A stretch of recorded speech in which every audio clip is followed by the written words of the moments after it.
Okay, I think we're live on Facebook. Let's just make sure.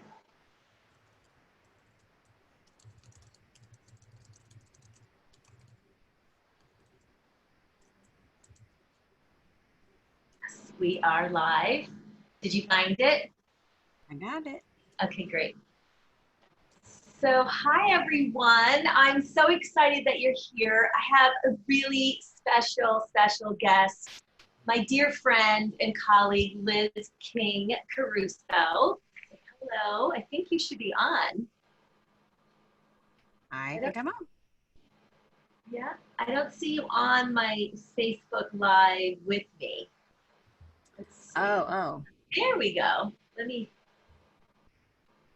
Now I see you next to me, so maybe that's gonna work. We'll take it. Oh, I think Yeah. I see it on the feed now. Yeah. Do you see it? Mm-hmm. I see my Okay, face. Good. Okay, good. All right, awesome. Okay, so again, we are here with Liz King Caruso. We're gonna have a really great fun time talking about tips to build your thought leadership to grow your revenue. So let me introduce Liz and then we can get started. Liz King Caruso is an event specialist, consultant, and speaker who is passionate about impactful, successful, and fun events. Liz launched Liz King Events while still running events full-time for Columbia University and quickly became a thought leader influencer amongst her peers after voraciously sharing content on event best practices. Liz works with thought leaders like Ramit Sethi, Microsoft, SeatGeek, Teamworthy Ventures, Ramon Ray, we love Ramon, and many others to host strategic conferences and events that engage their audience, build their brand, and sell their products and services. In addition, Liz ran one of the most iconic event tech conferences in the industry called techsytalk Live, and I attended most of them and they were fantastic. We missed them. Liz has been featured in Successful Meetings list of 25 most influential people in the meetings industry, Connect Magazine's list of 40 under 40 up-and-coming event planners, and Meetings and Conventions list of top influential female leaders in the event industry, amongst other awards. Welcome, Liz. Hello. Always nice to talk to you. Always so fun to talk to you. I love it. Okay, so let's just jump right in. You talk a lot about leadership and influence. What do you mean by that, and why is that more important now than ever? Yeah, so I mean, I think actually they're old concepts. It's not something that's new, but I think the term influencer, thought leader, those are terms that are getting thrown around a lot in the past few years, not just like yesterday. But basically, I think it's so important. You know, there's the know, like, and trust. People have to know you, they have to like you, and they have to trust you. And that, if you can get those three things going for you, it's a lot easier for people to purchase from you. And I think that's critical all the time. That's, again, it's something that people who had businesses in the 40s, 50s, 60s, they had to have those three things. But with social media, now it's super important to get it out there to a wider audience. It gives us a lot of power that we didn't have many years ago to reach our audience. And I think also now with COVID completely impacting our industry, and there are so many people who are out of work or in between jobs. You know, I just had another client move an event to next year. So it's like, you know, what are you doing with this time? I think now is a better time than ever to focus on your brand. And you and I have been talking for years about you doing something like this. And look, now you have the time to do it, a little bit of breathing room, and you're using this time to build your thought leadership. You've been doing events for years and years, and you're so good at what you do. And now you get to show that to a wider audience. And that's really going to help you when it comes to all of this COVID passing, and, you know, clients will eventually go back and want to host events, and who's going to be top of mind? It's the faces they've seen. Right. And I think it's more important now than ever, but it's always been really important to have those, you know, three main components. Yeah, you know, I lost my train of thought because I have, one second, I want to close my window. I live on Central Park, and so I have to close my window. So let me close my window. This is the life of living in the city and the noise. So I don't want, trucks coming down. So, yeah, it's, we don't know where this is going to go, and how long this is going to last. And so, like you said, I've been wanting to do something like this. I was going to start a podcast, and this just accidentally happened.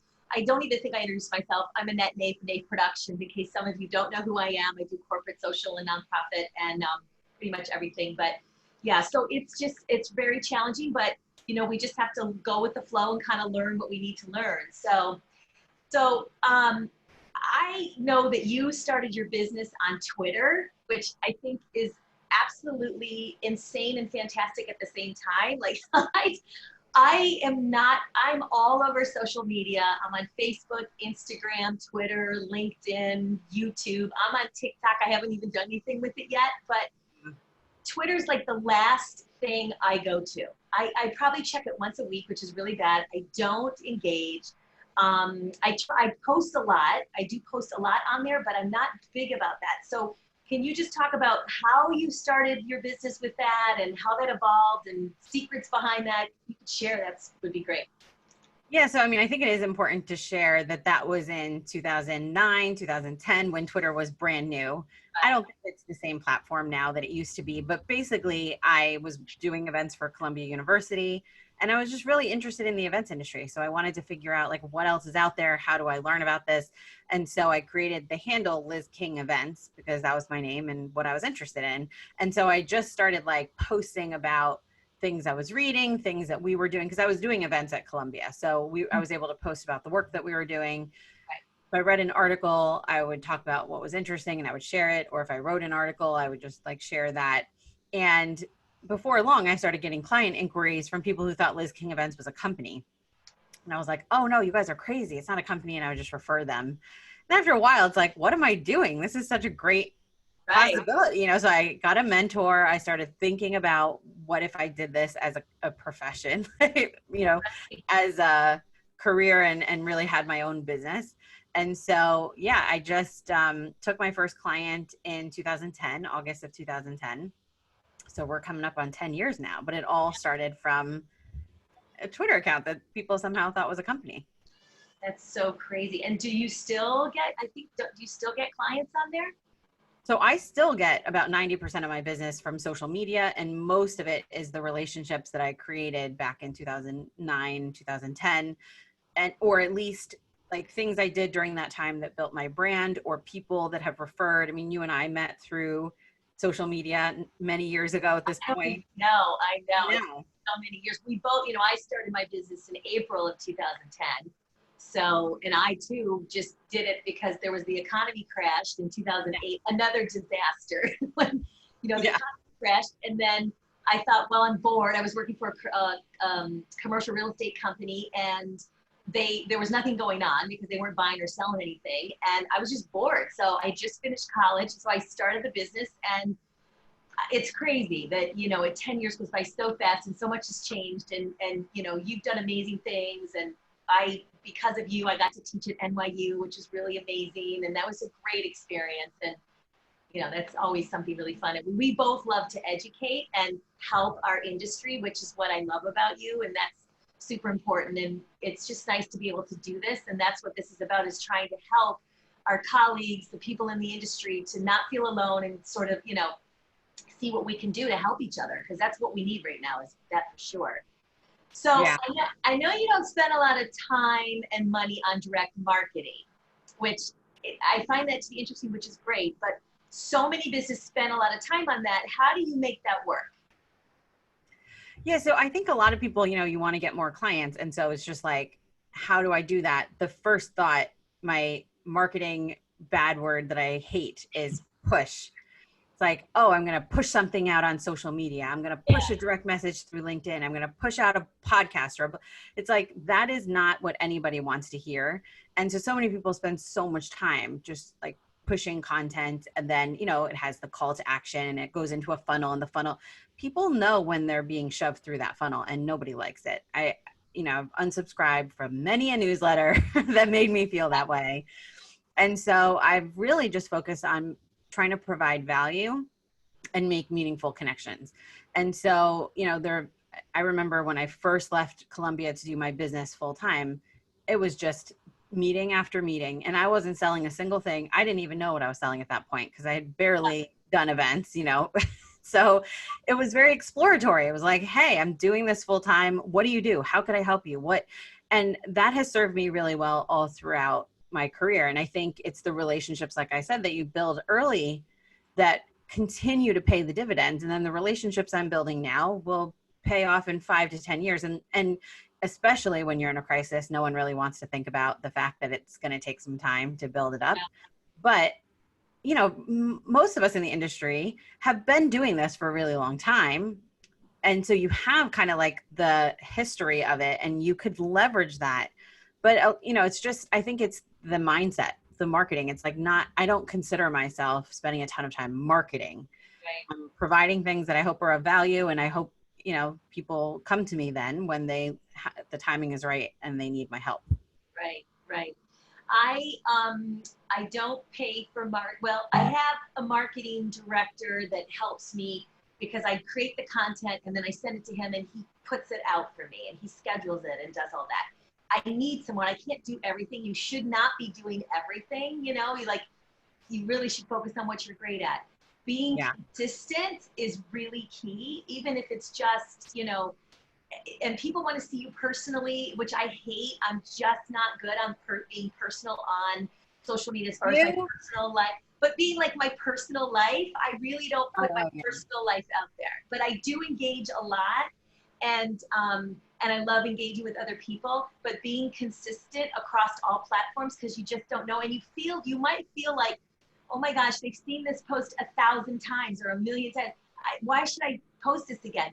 The key is to change pictures. Take the same post, but change the picture. You might get more engagement with a different kind of picture. It's kind of that type of thing. But I'm also that way. I don't spend a lot of money or time. I mean, I feel like I spend a lot of time marketing. Right now, I'm doing a lot of marketing because we're shifting to virtual. So we want to let people know that we are doing virtual events and hybrid at some point. But I think it's going to be a few years before we can really get hundreds of people in a room again. Yeah. Do you kind of feel that way? Yeah. I mean, I hate to say it, but we're talking about, Craig, my husband, was just talking about Disney has, open dates for July 15th. And my first response, and I think many people's first response is, you won't catch me anywhere near there July 15th. As much as we love to go, it's like there's the law and what is legally allowed to happen. And then you have this whole layer of what people are willing to do. And I think that's going to take much longer than whatever legal stuff. It is kind of scary. So, yeah. Okay, so for a person who has great industry experience, but has not put a lot of thought into getting their brand out there, how long does this process take? And is it like starting all over again? Because I feel like I'm kind of starting over again, don't you? With a new kind of, So what do you think about that? I hear from a lot of planners all the time. Like, I've been planning events for 20 years and I'm amazing at what I do, but like nobody knows about it. And they feel like when you want to get your brand out there and build your thought leadership, it's like you're starting from zero because maybe you have zero or close to that followers on Instagram or Twitter or whatever platform. But the truth is you have all these relationships that you've built up over the years. And as I said earlier, it's not something that necessarily happens overnight. It's not like, ooh, I put up a blog post and thousands of people flocked to it and I booked new business. Unfortunately, it doesn't work like that. It takes some time, but for those of you who have been in the business for longer, you have the benefit. And then it's just about being smart and strategic. So for example, a lot of people, again, go to like push stuff out and build their followers. I've seen so many people buy followers, makes me shake my head. It's like you have contacts, reach out to the people, the past clients, all the people you've worked with in the past, encourage them to follow you on social, share something that's actually meaningful with them instead of just saying like, hey, click these links and click follow. So I think, you don't have to start from scratch. You have all these relationships and you should leverage them to get you kind of ahead of the game, but it takes time. I mean, the whole point of social media is that people pretty much only see your post for 3 seconds as they're scrolling by. Happens to be interesting enough, they'll land on it for, 13 seconds if you're really, really lucky, and they'll even like it if you're super, super excited. And they only do that. and then they go to 5,000. If you think of how many pieces of content you touch in a day, it's ridiculous. I don't even want to see what my usage is. Every time I go to close my apps, it's like close for like 20 minutes, you know? I know. It's like, you know, people have to see you for those 3 seconds 50 times before when they have a need, you're the one who comes to mind. Right. That doesn't happen overnight unless you annoy people, which is not, you know. Is good, but you know, we have choices. That's why stories is actually interesting. Like I didn't start stories until a year ago, maybe a year ago. My coach at the time said, you know, she helped me get on it because I was confused about how it worked. Of course, now I'm like, you know, anything is always new. It's changed. You know, you're confused, but you get a lot more engagement on there because people only want like short amount of time. You know, our brains are just so fried right now with social media, and especially now being quarantined, that's all we have to do. So I find stories to be much more engaging. I'll post the same thing on my Instagram, and I only have 1,800 followers. For some reason, it's stuck there, like for whatever reason. But I have thousands and thousands of other followers on other platforms. So for whatever reason, it's stuck at 1,800. But I'll get like, I don't know, 30 people who will like the post. But when I do an Instagram, I get like 150. The Instagram stories, I get like 100. So I think you got to find those, if you're not on it, you know, that's where you want to post your stuff, you know. And it's different for everyone, you know. You have to, I think it is. People feel this pressure that they have to be on every platform and publishing all this content. It's like, just find one that you really like. Yeah. Do it really well. And then if you have a secondary, like for me, it's Facebook, and I don't even use the stories. I just post really regularly on Facebook, a good mix of personal and professional. And then I'll post like not even a third of those posts on Instagram.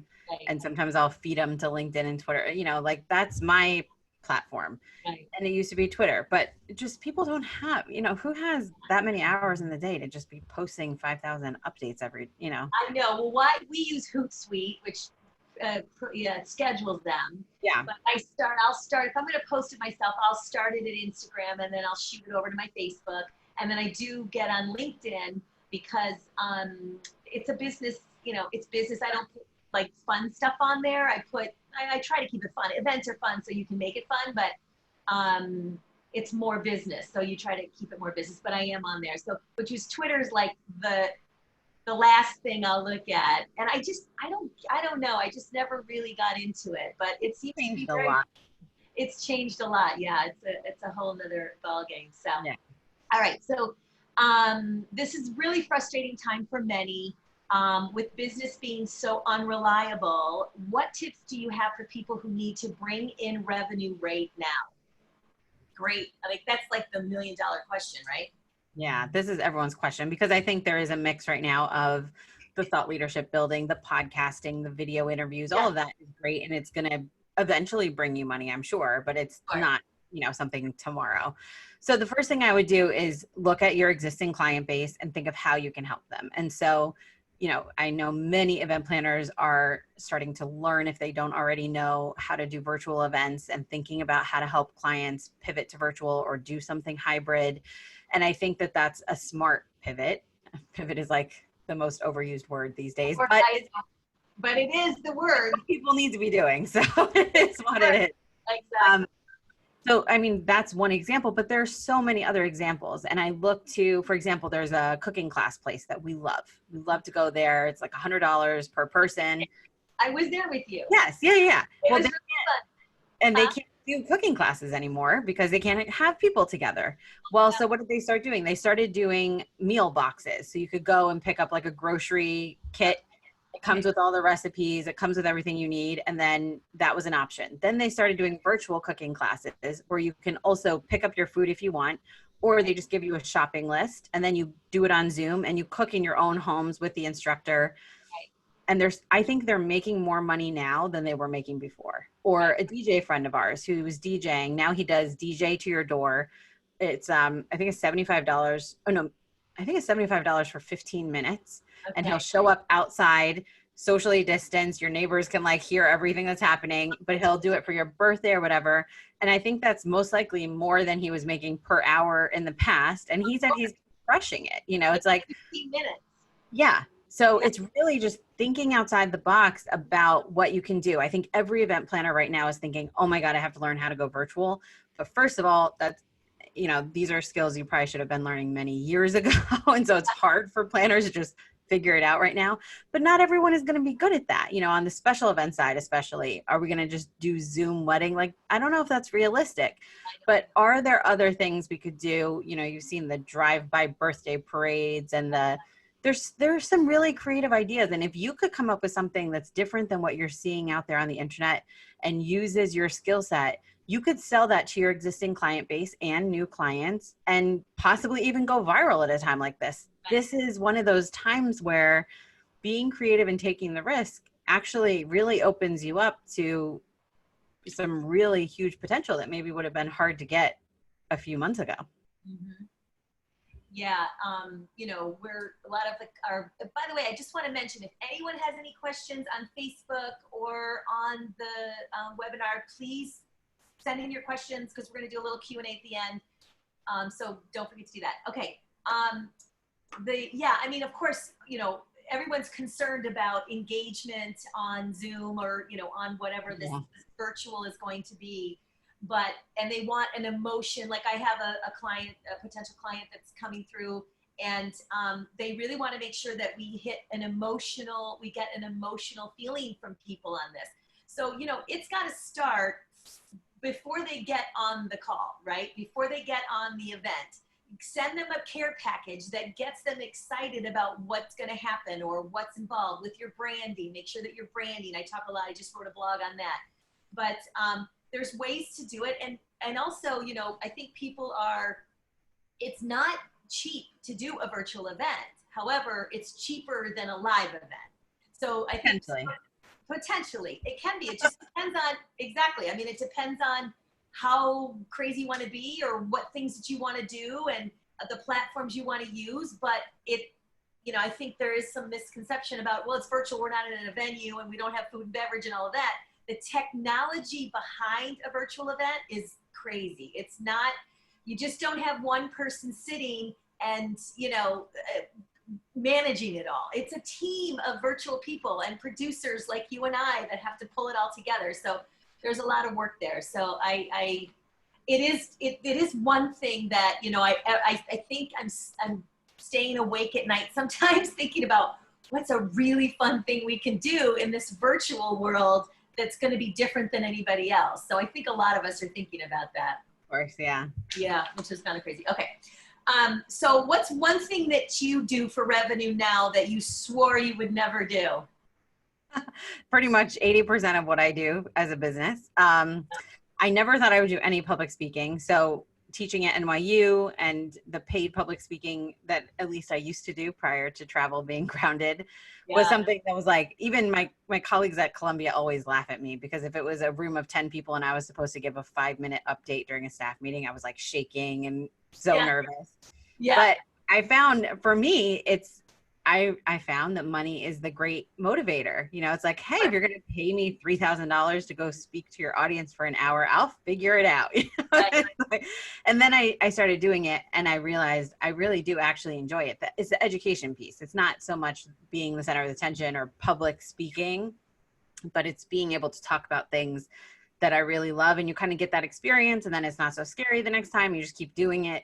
And so now, it's such a good way to balance your revenue. You have your clients, right? And, if you can mix that up with consulting and public speaking and all these other things, right? I know everyone's searching for multiple streams of revenue. I think it's a complete fallacy that, you can just sit on the beach and money pours in. You're not even working for it, but multiple streams of revenue that you actually work for. And, the one-to-many business model, I think is really smart. And it does provide great revenue when, if you had me design my business plan 10 years ago, it wouldn't look anything like what my business. I never thought that I would have been teaching at NYU in a million years. Yeah. I mean, I was just trying to find clients. When I started, I just went out to every event I could go. I just went to a million events the first year. And I just started handing out my card and talking about what I do. And that's how I started getting, and then I opened, then I was the founder and president of the Event Planners Association for the New York chapter, which was a really smart thing for me to do. I had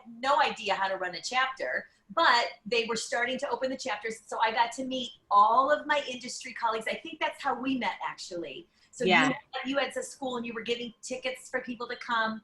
We had the best events. We had so much fun, and we built a really great, they don't have the chapters anymore, but after I resigned, my business was getting busy, but I did that for 3 years, and we had amazing times, and I met a lot of people at venues, and you just have to get yourself out there. And then the teaching, and then I also coach event planners on how to start an event planning business, because when I started, I had no clue and no one would help me. Yeah. It was really scary. So that all just happened by accident, because someone called and said, can you help me with the business? And I had coaches, so I kind of figured I knew how to coach. So I threw something together, and now I do that. And then I spoke on a panel with you. And I have to tell you this, that panel was the first thing, this was a few years ago, was the first time I spoke on a panel with my colleagues. I was so nervous. I thought 35 ways not to go to that. I was so nervous, which is crazy. I could get on a stage and host an event or, MC an event. I had no problems because I know what's happening. But getting in front of a camera or being with my colleagues, I was so nervous. And then out of that, you asked me to teach at NYU. So if you don't get out of your comfort zones and do things, then that was another stream of income that was coming in. So you just have to kind of, even if you're afraid, you never know what's going to come out of that, Yeah, absolutely. It's so true. And I'm, preaching to the choir here. Okay, great. So let me see if we have any questions. In the meantime, let me just see here what I wanted to ask you. All right, so first of all, why don't you talk, because I know that you are doing a virtual summit, right? Starting on Monday, is it? So why don't you tell everybody about it, and let me see what questions we have, and then we can. Okay. So I'm hosting an event called the Pivot Virtual Summit. Pivot, there's that classic word. I originally designed it to be an hour of content for a week, but there's so much great content out there. So many people doing interesting things in the events industry. So it's now from June 1st to the 12th during the weekdays. So it's 10 full days of content, mostly from 12 to 2 p.m. Eastern, although some of the sessions are even longer than that because we just keep packing it in. Right.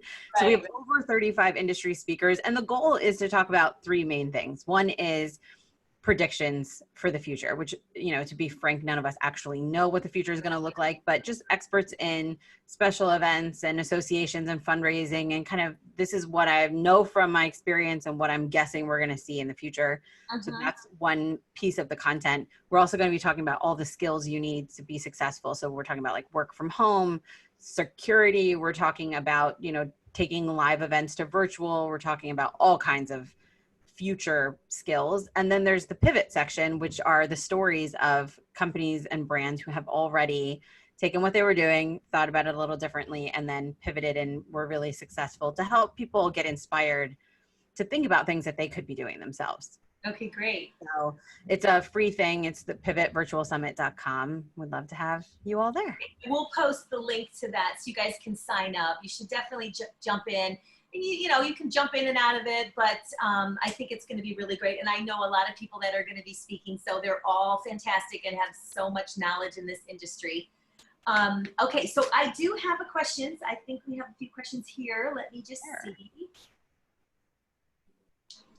Where is it? I know I saw one here. Where did it go? I don't know. Maybe they deleted it. There was a question here.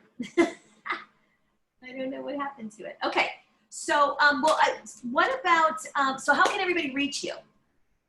So I'm at Liz King Events on pretty much every social channel. I'm Liz at lizkingevents.com for my email, lizkingevents.com for my website. So as long as you remember Liz King Events, you can find me wherever the world leads you to. Yeah. And I also know that you have a new baby boy who is the cutest thing ever. If you're not following her, you have to follow her. The kid, he's just so cute. Lucas is his name, right?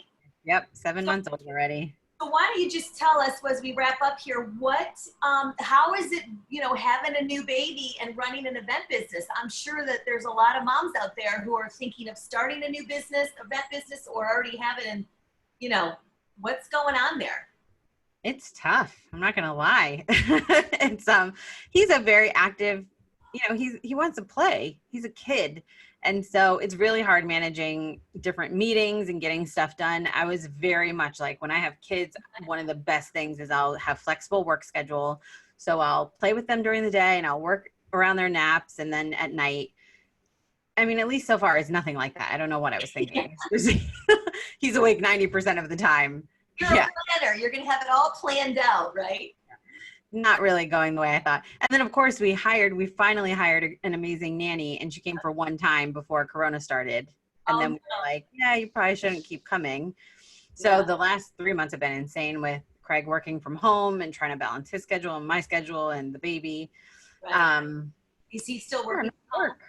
Yeah, it's crazy. And these employers, whoever they might be, everyone I think is experiencing this. It's like, you're expected to be at the computer from 9 to 5 and have nothing else to do, except I can't imagine the people who are homeschooling their kids and have more than one. I don't know how they're doing it. I don't have any. So I have enough just taking care of this. It's a lot. Yeah. And trying to just manage a business and figuring it all out. So my heart goes out to everyone, but we'll all get through this, we'll get through it. So, well, thank you so much. I mean, Rebecca, I understand that this is for event professionals, but I'm also interested in finding out if your summit will have any information about doing book events online for authors. Oh, so not in particular. We don't have a session specific to that, but in general, as I mentioned, a lot of the content is about thinking about your skills and rethinking how you're doing things. So a lot of what we're talking about can certainly be applied, but there's not a set session about that. But I would definitely encourage you to join and check out the agenda. Yeah, because I think a lot of it's going to be, something might trigger you to think about, I can do that. It doesn't necessarily have to be the event industry. Right, exactly. It can be, even if you wanted to do your own virtual event in any, if you are an author, think about talking about your books or reading your books or something like that. There could be, I'm sure we can come up with something there, but I'm sure there'll be a lot on there for everybody. So it doesn't have to be necessarily the event industry, but there's a lot of great people on there. There are motivators and things like that, which is what we need right now. So, okay, my dear, thank you so much. Always a pleasure to talk with you. Thank you so much for being on. Thank you. It was awesome. All right. Take care. Thanks everyone for joining us. Bye. Bye-bye, hon.